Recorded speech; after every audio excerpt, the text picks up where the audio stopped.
একবার এক ভিক্ষুক মক্কার মধ্যে ঘুরতেছে, ভিক্ষা করবার জন্য কাউকে পায় না। একজন বলে, কি রে ভিক্ষুক কেন ঘুরো? বলে, আমি ভিক্ষা করবার জন্য আসলাম, কাউকে পাই না। বলে, ওই যে দেখো মক্কার সামনে দারুন নাদওয়ার মধ্যে একজন লোক বসা, তার নাম আবু জাহেল। টাকার অভাব নাই, পয়সার অভাব নাই, তার কাছে যাও। সে মক্কার নেতা, মক্কার লিডার। তার কাছে গিয়ে বললে, অনেক টাকা তোমার দিয়ে দিবে। ভিক্ষুক বলে, ভালো মানুষের সন্ধান দিয়েছো, মক্কার সবচেয়ে বড় নেতারে পাইলাম, তার কাছে যাব। আমি তো মনে মনে একজন ধনী মানুষকেই তালাশ করতেছিলাম, ধনী মানুষটার কাছে যাব, গিয়ে তার কাছে ভিক্ষা করব। অনেক টাকা দিবে, অনেক পয়সা দিবে। অনেকক্ষণ ধরে ঘুরতেছি, কাউকে পাই না। ভাগ্য আমার ভালো, আমি আবু জাহেলকে পাইলাম। ভিক্ষুক তো আবু জাহেলকে চিনে না, কারণ ভিক্ষুকের বাড়ি মক্কায় না, অন্য দেশ থেকে আসছে। ভিক্ষুক হাঁটি হাঁটি পা পা করে দারুন নাদওয়ার মধ্যে চলে গেল।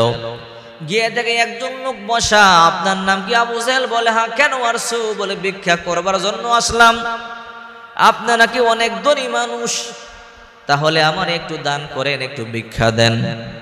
আবু জাহেল এদিক সেদিক তাকায়, হঠাৎ করে তাকাইয়া দেখে কাবা ঘরের সামনে হযরত আলীকে দেখা যায়। আবু জাহেল তো বড় দুষ্ট মানুষ ছিল। আবু জাহেল বলে, ও ভিক্ষুক, এদিকে আয়। ওই যে মক্কার সামনে বাইতুল্লাহর সামনে একটা লোক দেখো বসা। বলে, হ্যাঁ, তার কাছে যাও। সে ভিক্ষুকদেরকে বড় দান করে, তার কাছে যাও, দেখবে সে তোমার অনেক দান করবে। আবু জাহেল মনে মনে হাসে। ভিক্ষুক যখন তার কাছে যাবে, আলী কিছু দিতে পারবে না, বলে, কারণ আলী গরিব। বিশ্বনবী মুহাম্মদুর রাসূলুল্লাহ সাল্লাল্লাহু আলাইহি ওয়াসাল্লামের সাথে থাকে। ঘরে একদিন রান্না হলে 2 দিন রান্না হয় না, 2 দিন রান্না হলে 4 দিন রান্না হয় না, একদিন খাইলে 2 দিন না খাইয়ে থাকে। আবু জাহেল মনে মনে হাসে, তিরস্কার করে। এমন একজন লোককে দেখাইয়ে দিলাম, যার নাম হলো আলী।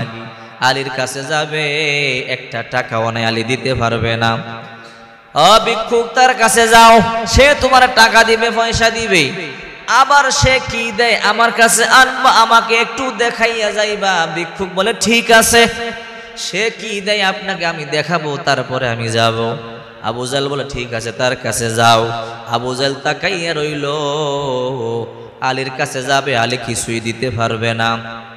আবু জাহেল আলী কিছু দিতে না পারলে আলীকে শরম দিবে। হে আলী, তোমরা মুসলমান, ভিক্ষুকের ভিক্ষা পর্যন্ত দিতে পারো না, কেমন মুসলমান? এই জন্য আবু জাহেল বলল, ভিক্ষুক যা, আলীর কাছে যা, গিয়া চাও। ভিক্ষুক হাঁটি হাঁটি পা পা করে বাইতুল্লাহর সামনে আলী রাদিয়াল্লাহু তাআলা আনহুর সামনে আসলো। সাধারণ মানুষ নয়, আলী, যার ব্যাপারে বিশ্বনবী মুহাম্মদুর রাসূলুল্লাহ সাল্লাল্লাহু আলাইহি ওয়াসাল্লাম বলেছেন, আনা মাদিনাতুল ইলমি ওয়া আলিয়ুম বাবুহা। আমি হইলাম ইলমের শহর, আর ওই শহরের দরজা হইল আমার আলী, আসাদুল্লাহিল গালিব। আলী হইল আল্লাহর বাগ, আল্লাহর সিংহ। আলী কিন্তু সাধারণ সাহাবী নয়। বিশ্বনবী মুহাম্মদুর রাসূলুল্লাহ সাল্লাল্লাহু আলাইহি ওয়াসাল্লাম বলেন, নবীদের পরে এই পৃথিবীর মধ্যে সবচেয়ে দামি সাহাবা 4 জন। এর মধ্যে 1 নম্বর আবু বকর, 2 নম্বর ওমর, 3 নম্বর ওসমান, 4 নম্বর আলী। আল্লাহর হাবিব নিজের কলিজার টুকরা কন্যা ফাতেমাকে এই আলীর কাছে বিবাহ দিয়েছিল। অনেক বড় বড় ধনী সাহাবীরা ফাতেমাকে বিবাহ করতে চাইছিল, কিন্তু বিশ্বনবী মুহাম্মদুর রাসূলুল্লাহ সাল্লাল্লাহু আলাইহি ওয়াসাল্লাম কারো কাছে বিবাহ দেয় নাই।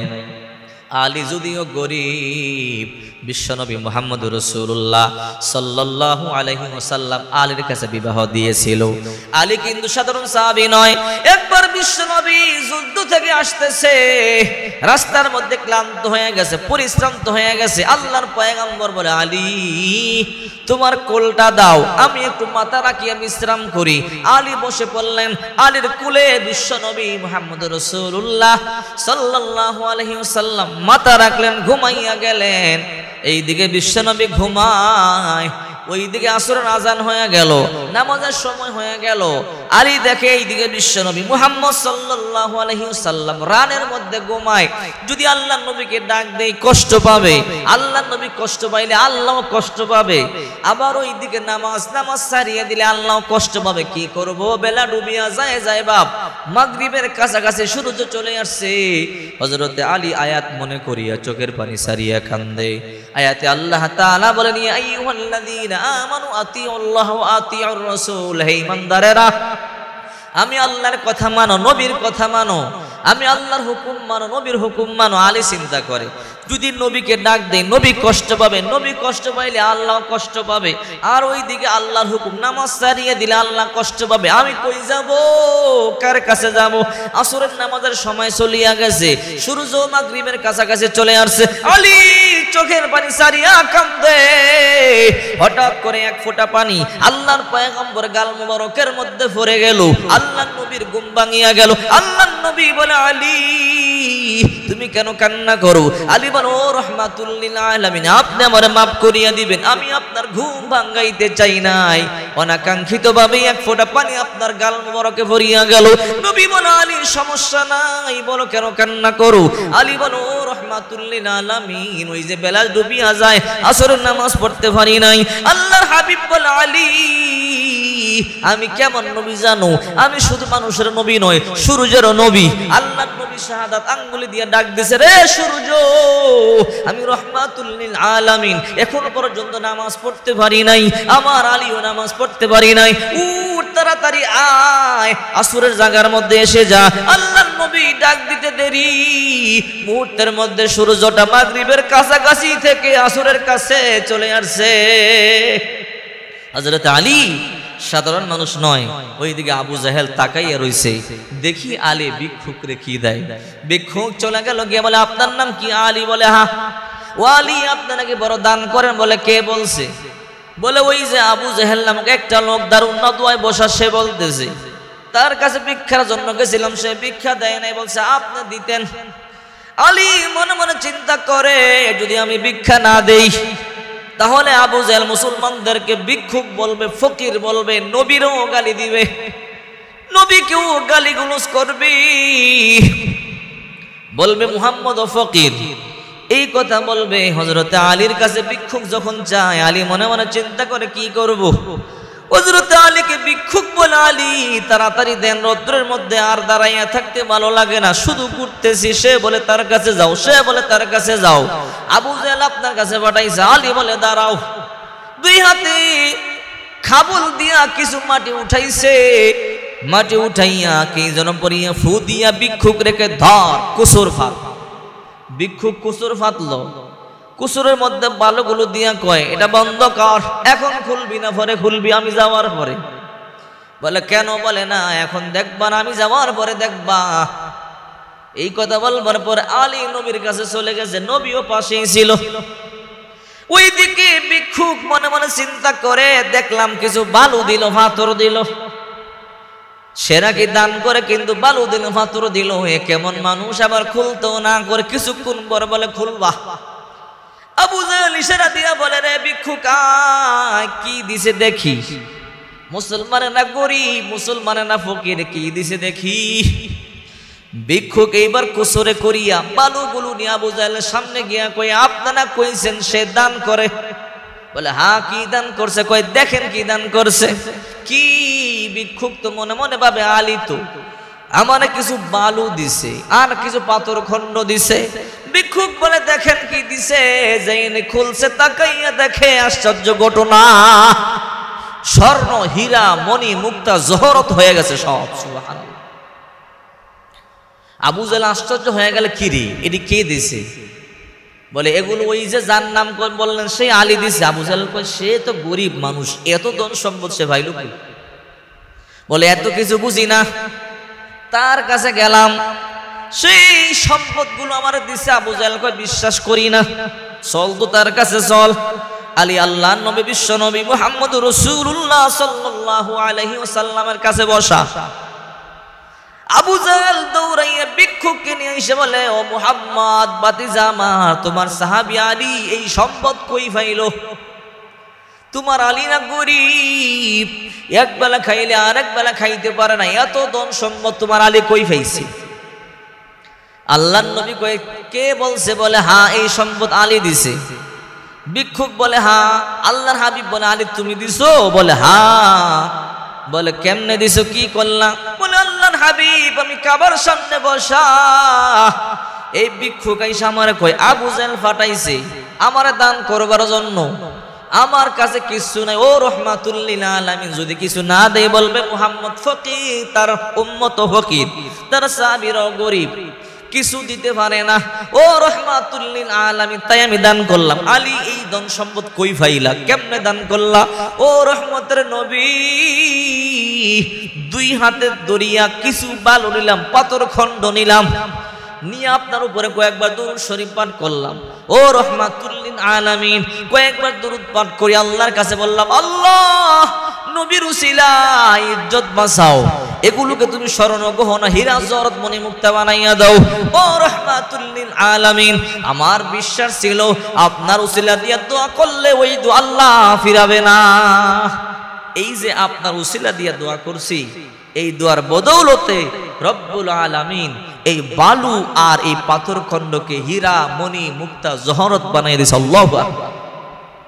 এই জন্য বিশ্বনবী মুহাম্মদুর রাসূলুল্লাহ সাল্লাল্লাহু আলাইহি ওয়াসাল্লাম বলেন যে ব্যক্তি আল্লাহর হয়ে যায় আল্লাহ তার হয়ে যায়।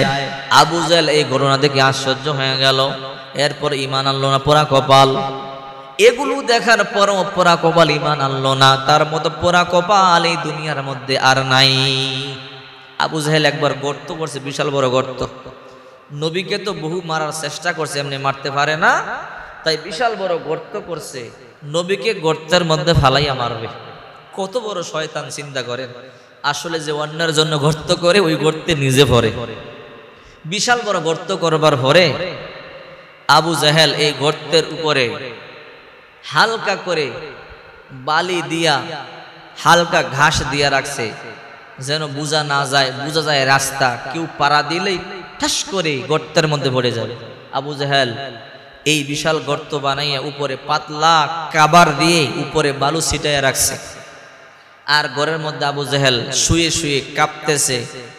আবু জেহেল জানে রাসূল সাল্লাল্লাহু আলাইহি সাল্লামকে যদি কেউ অসুস্থতার খবর দেয় নবীজি দৌড়াইয়া দেখতে আসে, আর যদি শুনে আপনার চাচা আবু জেহেল অসুস্থ দৌড়ায় চলে আসবে। আর এই দরজার সামনে গর্ত, এই দিক দিয়ে যখন ঢুকবে মুহাম্মদ এই গর্তে ভরে যাবে, আর পড়ে গেলে মুহাম্মদকে আমরা বালু চাপা দিয়ে মেরে ফেলবো। আবু জেহেল অসুস্থতার বান ধরল, তার এক সঙ্গীকে বলল যাও যাও আমার ভাতিজা মুহাম্মদকে গিয়ে বলো আপনার চাচা বড় অসুস্থ, বড় জ্বর, দেখবার জন্য যান, দেখবা আমার ভাতিজা দৌড়াইয়া চলে আসবে। আবু জেহেল এই কথা বলবার পরে তার একজন সঙ্গী দৌড়াইয়া চলে গেল। ও মুহাম্মদ তোমার ভাতিজা, তোমার চাচা আবু জেহেল বড় অসুস্থ, তোমাকে দেখতে চায়, দেখবার জন্য যাও। আল্লাহর পয়গম্বর রাহমাতুল লিল আলামিন মনে মনে ভাবলেন মানুষ যখন অসুস্থ হয় মনটা একটু নরম হয়, আমি যদি এখন যাই আমার চাচা হয়তো কালিমা পড়বে, মুসলমান হয়ে যাবে। এই জন্য বিশ্ব নবী মুহাম্মদুর রাসূলুল্লাহ সাল্লাল্লাহু আলাইহি ওয়াসাল্লাম রওনা হলেন। আল্লাহর নবী যাইতেছে, আবু জেহেল টেরায়া টেরায়া চায় একটু সামনে আসলেই মুহাম্মদ করতে পড়বে, আর দৌড়াইয়া যাইয়া মাটি চাপা দিয়ে শেষ করে ফেলবো, কোনো বিচার হবে না। বলবো মুহাম্মদ করতে পড়ে গেছে, আমরা কি করব? আল্লাহর নবী রাহমাতুল লিল আলামিন হাঁটতে হাঁটতে গর্ত পর্যন্ত চলে আসছে, একটু একটা কদম দিলে গর্তের মধ্যে পড়ে যাবে। আল্লাহ তাআলা বলেন হে জিবরাইল তাড়াতাড়ি যা আমার বন্ধুরে গিয়া বল আমার বন্ধু যেন আর একটা কদমও সামনে না দেয়। জিবরাইল এসে বলে ও রাহমাতুল লিল আলামিন আরেকটা কদমও সামনে যাবেন না। বলে কেন? আমার চাচা অসুস্থ দেখতে যাব। বলে সে মিথ্যা বান ধরেছে, সে সুস্থ। ও নবী সামনে গর্ত করে রাখছে, একটা কদম দিলে গর্তে ভরে যাবেন। এই কথা বলবার পরে আল্লাহর পয়গম্বর চলিয়া যায়। এই দিক দিয়ে একজনে গিয়া কয় ও আবু জেহেল, কয় কি? বলে তোমার ভাতিজা তো চলে যায়, তোমার দেখতে আসে না। এই কথা বলবার পরে আবু জেহেল চাদর ফালাই একটা দৌড় দিছে, গর্তের কথা বলিয়া গেছে, আল্লাহ ভুলাইয়া দিছে। আবু জেহেল বলে ও ভাতিজা আসো, আমাকে দেখবার জন্য আসো। এই যে দৌড় দিছে, আবু জেহেল নিজের গর্তের মধ্যে নিজেই পড়ে গেছে। বিশাল গর্ত, কূপের মতো একদম নিচে চলে গেছে, উঠাইবার মতো কোনো ব্যবস্থা নাই। এবার আবু জাহেলের সঙ্গীরা কয় আপনারা কেমনে উঠাবো, এত বড় গর্ত, উঠাইবার কোনো ব্যবস্থা তো নাই। বলে তাড়াতাড়ি যে আমার বাতিজারে গিয়া বল, আমার বাতিজা মুহাম্মদ পারবে আমাকে উঠাইতে। সঙ্গীরা গিয়া বলে ও মুহাম্মদ, বলে আপনার চাচা গর্তের মধ্যে ভরিয়া গেছে, আপনি তাড়াতাড়ি যান, আপনার চাচারে গিয়া বাঁচান। আল্লাহর হাবিব মনে মনে চিন্তা করে, এখন যে গর্তে পড়ছে বিপদের মধ্যে আছে, যদি আমি এখন কালিমার দাওয়াত দেই, কালিমা গ্রহণ করতে পারে। আল্লাহর নবী রাহমাতুল লিল আলামিন হাঁটি হাঁটি পা পা করে আসলেন। আসিয়া বলে ও চাচা উঠেন উঠেন। বলে আমি কেমনে উঠবো, আমি তো উঠতে পারি না। আল্লাহর পয়গম্বর বলে যদি আমি আপনারা উঠে আপনি আমারে কি দিবেন? বলে বাতিজা যদি তুমি আমার উঠাও কালিমা পড়বা, মুসলমান হব। বলে তাই নাকি? বলে হ্যাঁ। বলে ওয়াদা দেন? বলে ওয়াদা দিলাম, যদি তুমি আমারে উঠাও তাহলে কালিমা পড়বা, মুসলমান হব। এই কথা বলতে দেরি আল্লাহ নবী রাহমাতুল লিল আলামিন হাত দিলেন। চাচা হাত দেন, আবু জাহেল হাসে, রে বাতিজা এত বড় বড় লম্বা রশি সারে, রশি যত বড় ইসারে কিন্তু আবু জাহেল পর্যন্ত পৌঁছে না, রশি 2 হাত খাটো থাকে। আল্লাহ তাআলার কুদরত, যত লম্বা রশি সারে আবু জাহেল পর্যন্ত পৌঁছে না। আমাকে বড় রশি দিয়েই তো উঠাইতে পারে না, তুমি হাত দিলে আমি কেমনে ধরবো? আল্লাহর নবী বলে ও চাচা আমি রাহমাতুল লিল আলামিন, আপনি হাত দেন। বলে তাই নাকি? বলে আপনি হাত বাড়ান। আল্লাহর নবী বলে রে মাটি, আমার চাচা হাত দিতে দেরি হবে, তুই উপরে তারে নিয়ে আসবি। আবু জাহেল হাত দিছে, মুহূর্তের মধ্যে মাটি উপরে উঠে আসছে। আবু জাহেল আল্লাহর পয়গম্বর হাতে ধরে ফেলছে, আল্লাহর নবী টান দিয়ে উঠাইয়া ফেলছে। আল্লাহর পয়গম্বর বলে চাচা আবু জাহেল কালিমা পড়েন, মুসলমান হন। আপনি না বললেন আমি যদি আপনার উঠাই কালিমা পড়বেন মুসলমান হবেন? আবু জাহেল বলে বাতিজা তোমার মতো এত বড় জাদুকরী মক্কার মধ্যে আর নাই। আসলে আবু জাহেলের হেদায়েত নসিব হবে না, তার কপাল পুড়ে গেছে, তার কপাল হেদায়েত নাই। রসুল যতই চেষ্টা করলেন তাকে মুসলমান বানাইতে পারে নাই। দেখেন না আবু তালিব নবীজির জন্য জীবন দেয়, কত কষ্ট করেছে। রসুল বহু চেষ্টা করেছেন তাকে মুসলমান বানাইবার জন্য, কিন্তু সে ঈমান আনে নাই। এই জন্য হেদায়েতের মালিক আল্লাহ। আল্লাহ তাআলা বলে ইন্নাকা লা তাহদি মান আহবাবতা ওয়ালাকিন্নাল্লাহু ইয়াহদি মান ইয়াশা। হে নবী হেদায়েতের মালিক আমি আল্লাহ, আমি আল্লাহ যাকে চাই হেদায়েত দান করি, আপনি চাইলেই হেদায়েত দিতে পারবেন না। এই জন্য আমরা যতই বুঝাই সবাই তো বুঝবে না, সবাই নামাজি হবে না, সবাই সুদের কারবার ছাড়বে না, ঘুষের কারবার ছাড়বে না, সবাই জিনা বন্ধ করবে না। তবে হ্যাঁ কিছু আল্লাহর বান্দা আছে সুদের কারবার ছেড়ে দিবে, ঘুষের কারবার ছেড়ে দিবে, জিনা ছেড়ে দিবে, 5 ওয়াক্ত নামাজ আদায় করবে, এমন কিছু বান্দাকেও আল্লাহ হেদায়েত দান করবে। সুবহানাল্লাহ। এই জন্য আসুন আমরা বেশি বেশি নেক আমল করি, কোরআন তেলাওয়াত করি, জিকির আজগার করি, হালাল রিজিক ভক্ষণ করি, আল্লাহর হুকুম মানি, নবীজির সুন্নাহ মোতাবেক চলি, তাহলে দুনিয়াও সুন্দর হবে, পরকালও সুন্দর হবে। হাসতে হাসতে আল্লাহর তৈরি জান্নাতের মধ্যে